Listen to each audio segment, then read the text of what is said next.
하나님의 의로우심으로 살기 두 번째입니다. 하나님의 의로우심으로 살기 첫 번째를 먼저 들으시고 이걸 들으시면 되겠습니다. 하나님이 우리를 의롭게 하셨습니다. 그렇다면 이제 우리가 받은 의는 도대체 어떤 열매를 가져올지 보도록 하겠습니다. 첫 번째로 우리는 의로 인해서 죄에서 해방됩니다. 로마서 6장 14절 말씀에 보면 죄가 너희를 주장하지 못하리니 이는 너희가 법 아래에 있지 아니하고 은혜 아래에 있음이라. 흔히 그리스도인들이 스스로를 구원받은 죄인이라고 칭하곤 합니다. 그러나 우리는 이제 더는 죄인이 아닙니다. 죄가 너희를 주장하지 못하리니 사탄은 결코 죄 문제로 우리를 속박할 수 없습니다. 혹시 살면서 죄를 짓게 되더라도 그 죄의 문제 때문에 짓눌려서 하나님으로부터 도피하고 싶고 자꾸 자신을 웅크리고 살지 말고 빨리 회개하고 돌이키며 우리가 해야 할 우리의 고백은 단 하나입니다. 나는 의인입니다. 죄는 나를 주장할 수 없습니다. 이제 나에게 머무를 수 없습니다. 이렇게 고백을 해야 합니다. 영적으로 어린 아이일 때는 실수할 수도 있습니다. 그럴 때는 만일 우리가 우리 죄를 자백하면 그는 미쁘시고 의로우사 우리 죄를 사하시며 우리를 모든 불의에서 깨끗하게 하실 것이요. 요한일서 1장 9절 말씀을 따라서 빨리 자백하고 그 문제에서 벗어나면 됩니다. 그리고 물론 다시는 그러한 행동을 하지 않도록 해야겠죠. 죄를 지었다고 해서 다시 죄인으로 돌아가는 것이 결코 아닙니다. 죄인인지 의인인지를 결정하는 것은 행동이 아니라 본성이기 때문이라고 하나님의 의로우심으로 살기 첫 번째에서 말씀드렸습니다. 속 썩이는 자식들 때문에 고민하는 분들이 계십니다. 그런 분들이 그냥 푸념하는 말로 아유 저걸 호적에서 이름을 파내든지 해야지 뭐 이런 말씀을 하시기도 하지만 그러다가 근본적인 혈통이 취소되는 것은 아닙니다. 마찬가지로 우리가 아무리 잘못된 행동을 반복하더라도 우리가 가진 하나님의 자녀로서의 본성은 사라지지 않습니다. 다만 신성한 본성을 가진 자답게 살지 못하는 것뿐입니다. 그러므로 우리는 자신이 의인인 것과 죄가 더는 나를 주장하거나 주관할 수 없다는 것을 인식해야 합니다. 행동을 바꾸는 것에 집중하는 것이 아니라 우리가 가진 본성에 집중하는 것이 중요합니다. 그렇게 할 때 의의 말씀에 능숙한 자로서 성장하고 실제적으로 죄와 상관이 없는 삶을 살 수 있게 될 것입니다. 두 번째로 우리는 의로 인해서 세상과 사탄과 질병과 여러 가지 모든 환경을 다스릴 수 있습니다. 로마서 5장 17절 말씀에 한 사람의 범죄로 말미암아 사망이 그 한 사람을 통하여 왕노릇하였은즉 더욱 은혜와 의의 선물을 넘치게 받는 자들은 한 분 예수 그리스도를 통하여 생명 안에서 왕노릇하리로다 라고 말씀합니다. 세상의 어떤 환경이나 사건도 영생을 가진 의인을 멸망시킬 수는 없습니다. 우리는 실제로 정복자보다 나은 자입니다. 로마서 8장 37절 말씀입니다. 저도 예전에는 이 말이 잘 믿어지지 않고 환경의 문제가 더 커 보이던 때가 있었습니다. 그러나 영적으로 점점 성장할수록 상황은 결코 아무런 문제가 되지 않는다는 결론을 확실하게 내리게 되었습니다. 어떤 상황에서도 두려워할 필요가 없습니다. 하나님을 사랑하는 자, 곧 그의 뜻대로 부르심을 입은 자들에게는 모든 것이 합력하여 선을 이루느니라 라고 로마서 8장 28절에 말씀합니다. 우리는 환경을 다스리고 승리하도록 부름받은 자들이며 어떤 상황이든 나에게 도움이 되는 방향으로 돌릴 수 있는 능력을 가지고 있습니다. 믿음으로 온전하게 산다고 해서 어려움을 전혀 겪지 않는 것은 아닙니다. 때로는 도전적인 상황에 맞닥뜨릴 수도 있습니다. 그럴 때 우리는 하나님을 원망하거나 환경을 탓하지 않습니다. 그렇다고 내가 무슨 잘못을 한 것인지 그걸 막 되새기면서 정죄감에 빠져서 며칠 동안 밥도 못 먹고 잠도 못 자고 그렇게 하지 않습니다. 믿음의 여정 가운데 우리를 시험하는 시련들을 온전히 통과하고 나면 우리는 하나님의 일꾼으로 더 든든히 세워지게 될 것입니다. 바울 사도는 이것을 깨달았기 때문에 그러므로 우리가 낙심하지 아니하노니 우리의 겉사람은 낡아지나 우리의 속사람은 날로 새로워지도다. 우리가 잠시 받는 환난에 경한 것이 지극히 크고 영원한 영광에 중한 것을 우리에게 이루게 함이니 고린도후서 4장 16절로 17절에 말씀합니다. 설령 내가 틈을 내어줌으로써 초래한 고난도 마찬가지입니다. 그거에 대해서 집중해서 고통 가운데 빠지는 것이 아니라 재빨리 돌이켜서 그리스도 안에서 내가 누구인지 인식하고 어떠한 생명을 가지고 있는지 내가 그리스도 안에서 가지고 있는 그 의를 인식하고 성령과 동행한다면 우리는 얼마든지 상황을 회복시킬 수 있을 뿐만 아니라 더 낫게 만들 수도 있습니다. 아담이 저지른 문제를 더 좋은 언약을 통해 해결하셨듯이 하나님의 회복은 항상 더 좋은 것입니다.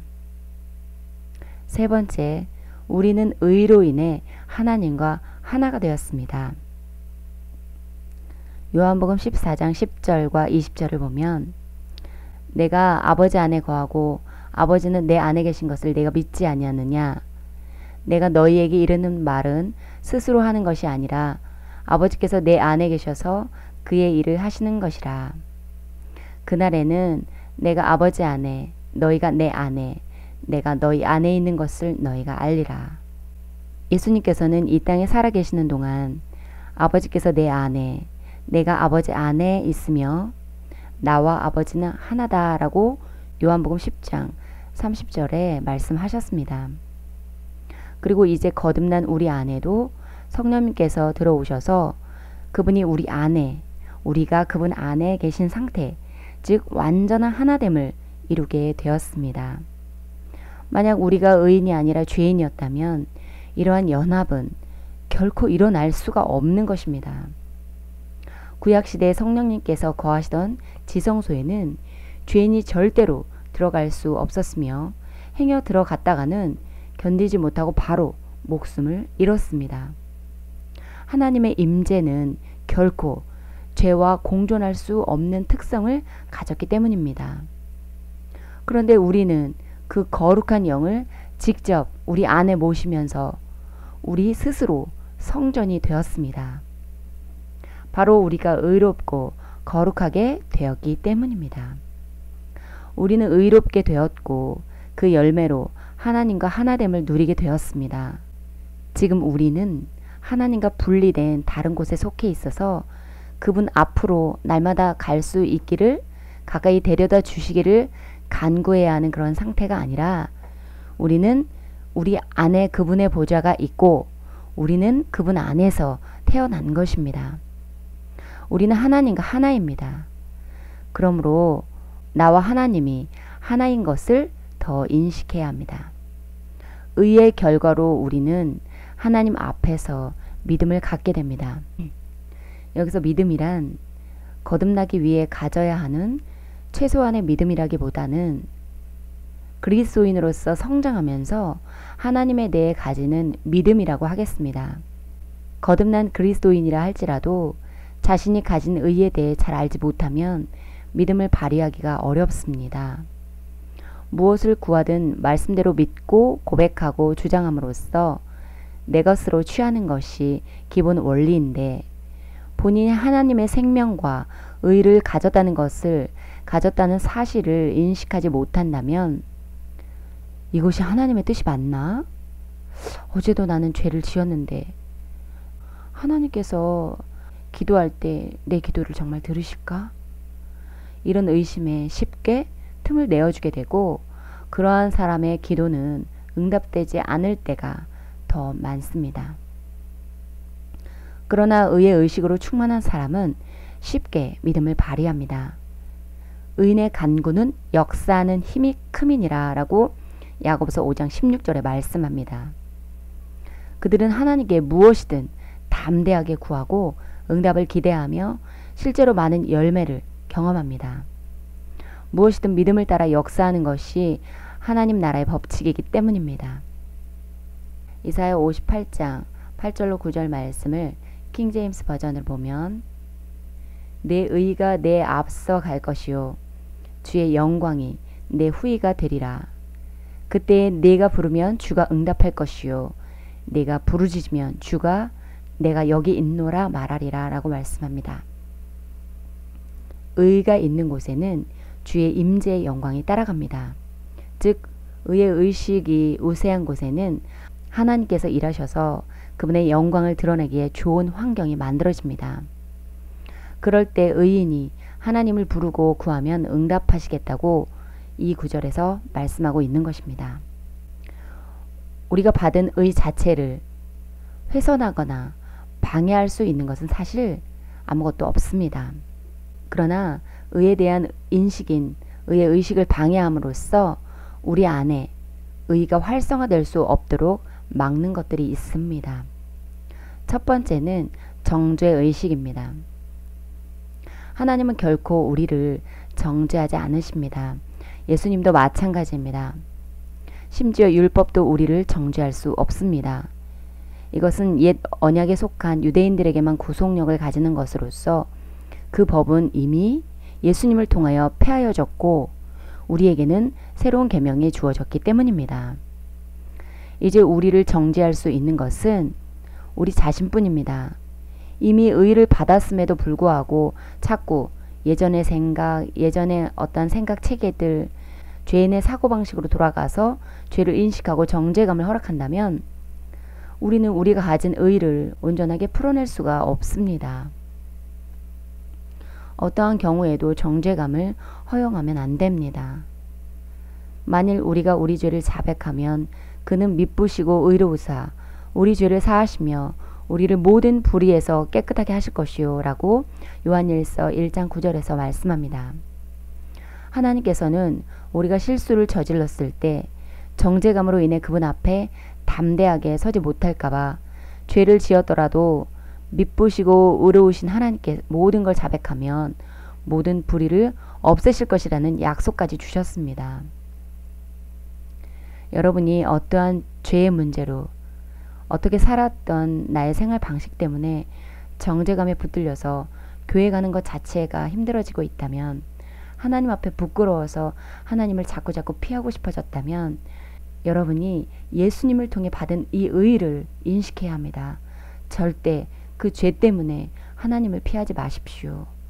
그 죄의 문제 때문에 하나님을 버리고 세상으로 도망가는 일은 있어서는 안 됩니다.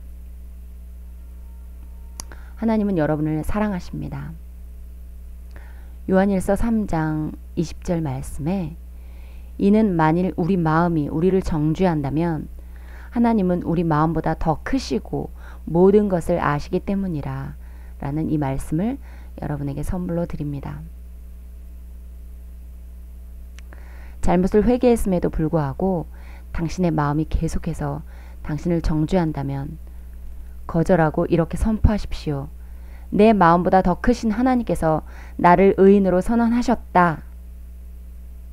내 마음보다 크시며 모든 것을 아시는 하나님께서 친히 우리에게 무죄를 선언하셨으며 그 무엇도 그것을 무효화할 수는 없습니다. 두 번째는 말씀에 동의하지 않는 것, 이것이 의의 의식을 방해하는 것입니다. 의의 말씀에 아예 무지하고 속고 살거나 아니면 이 의의 말씀을 들었더라도 기존의 종교적인 사고방식으로 인해 받아들이지 못하고 거절하는 것, 나 같은 게 뭘, 이러한 생각들. 여러분 로마서 10장 3절 말씀에 보면 하나님의 의를 모르고 자기의 의를 세우려고 힘써 하나님의 의에 복종하지 아니하였느니라. 빛이신 예수님께서 이 땅에 오셔서 하나님의 의를 받을 길을 열어주셨음에도 불구하고 유대인들은 그 당시에 그 진리를 받아들이지 못하고 스스로 자신의 의를 세우려고만 애썼습니다. 그러나 우리는 말씀에 비추어 틀린 것이 아니라면 무엇이든 새로운 계시를 받아들이고 그리스도를 아는 지식을 발전시키려는 태도를 가져야 합니다. 하나님께서는 인간이 그분께 어떻게든 인정받기 위해 자신의 의로 고군분투하는 삶을 살도록 내버려 두지 않으시고 처음부터 온전한 의를 부여하심으로써 하나님과 온전한 관계를 맺으며 다스리고 승리하는 믿음의 삶을 살 수 있도록 하셨습니다. 그러므로 우리가 의의 의식의 방해물을 제거하기 위한 해결책은 단 하나입니다. 성경을 통해 의의 말씀을 배우고 의를 지속적으로 인식하는 것입니다. 빌레몬서 1장 5절로 6절 말씀을 킹제임스 버전으로 보면 주 예수와 모든 성도를 향한 너의 사랑과 믿음을 들음이니 이는 너의 믿음의 교제가 그리스도 예수 안에서 너희 안에 있는 모든 선한 것을 인식함으로 인하여 효과가 있게 하려 함이라 라고 말씀합니다. 이 말씀에서는 성도들 안에 사랑과 믿음이 있음을 알려주면서 그 선한 것들을 인식함으로써 효과가 있게 하려 한다고 말씀하고 있습니다. 이와 같이 우리 안에 아무리 선한 것들이 많이 있더라도 그것이 있다는 것을 알고 인식해야만 효력을 내고 삶 가운데 나타나게 되는 것입니다. 야고보서 1장 25절 말씀에 자유롭게 하는 온전한 율법을 들여다보고 있는 자는 듣고 잊어버리는 자가 아니요 실천하는 자니 이 사람은 그 행하는 일에 복을 받으리라 라고 말씀합니다. 고린도후서 3장 16절로 18절 말씀에 그러나 언제든지 주께로 돌아가면 그 수건이 벗겨지리라.